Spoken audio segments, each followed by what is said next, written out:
Chicos, alucinante lo de Can Yaman y Demet Özdemir. Esto sí que nadie lo vio venir. Se los digo, todavía estoy procesando lo que me enteré sobre Can Yaman y Demet Özdemir. Pensábamos que ya estaba todo dicho, ¿verdad? Que cada uno por su lado con sus vidas, sus proyectos. Pero resulta que, ¡pam!, ha salido una cosita que cambia todo. Y no estoy hablando de un rumor cualquiera, esto tiene miga y apunta a algo más gordo. Para ser honestos, después de lo de Erkenci-Kuş, todos nos quedamos con la espinita de si lo que veíamos en pantalla era solo actuación, o si había algo más. Y bueno, los vimos juntos, hubo un tiempo en que parecía que sí, que había química de la buena. Luego, como suele pasar en este mundillo, cada uno por su lado.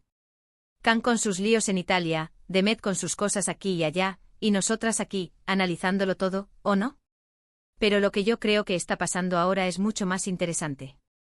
Imagínense la escena, Can Yaman, que se supone que está súper enfocado en su carrera internacional, en sus proyectos de Hollywood, y de repente zas, aparece metido en algo que tiene que ver directamente con Demet. Y no un hola, ¿qué tal?, sino algo que huele a colaboración, a algo planeado. Muchos dicen que esto es solo una estrategia para reavivar el interés, para hacer que hablemos de ellos. Y sí, no les voy a mentir, en el mundo del entretenimiento, la imagen lo es todo. Si juntan a dos de los actores turcos más famosos del momento, que además tienen una historia previa, el bombazo está asegurado. Las redes sociales explotarían, los medios harían cola. Pero, ¿y si hay algo más? Yo sospecho que esto va más allá de un simple lavado de cara. Piénsenlo bien, Can Yaman no es de esos que se prestan a cualquier cosa. Él tiene sus metas muy claras. Si se está involucrando en algo con Demet, tiene que ser algo que realmente le beneficie o le interese a nivel profesional, o quizás, solo quizás personal. Imaginen que es un proyecto en común, una película, una serie que va a ser un éxito brutal. Juntos de nuevo, pero esta vez con más madurez, con más experiencia. Podría ser que las tensiones del pasado se hayan disipado y ahora puedan trabajar juntos de una manera más profesional y fructífera.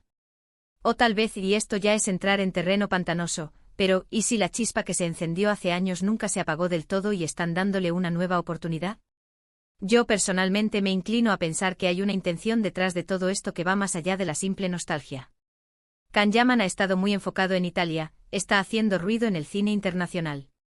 Que ahora se le vincule de esta manera con Demet, que es una de las actrices más cotizadas en Turquía y con proyección internacional, me hace pensar que están planeando algo grande. Algo que les posicione a ambos de una manera aún más fuerte. Y lo que me da a mí la señal definitiva es que no son solo rumores vagos. Parece que hay movimiento real, conversaciones, quizás hasta un guión sobre la mesa. Esto no es una noticia que sale de la nada, hay algo de sustancia detrás. Y eso, señores y señoras, es lo que me tiene con la boca abierta. Así que, ¿qué pensáis vosotros? ¿Creéis que esta supuesta verdad sobre Can Yaman y Demet Özdemir es solo una estrategia de marketing brillante, o hay algo más profundo detrás de esta posible nueva etapa juntos?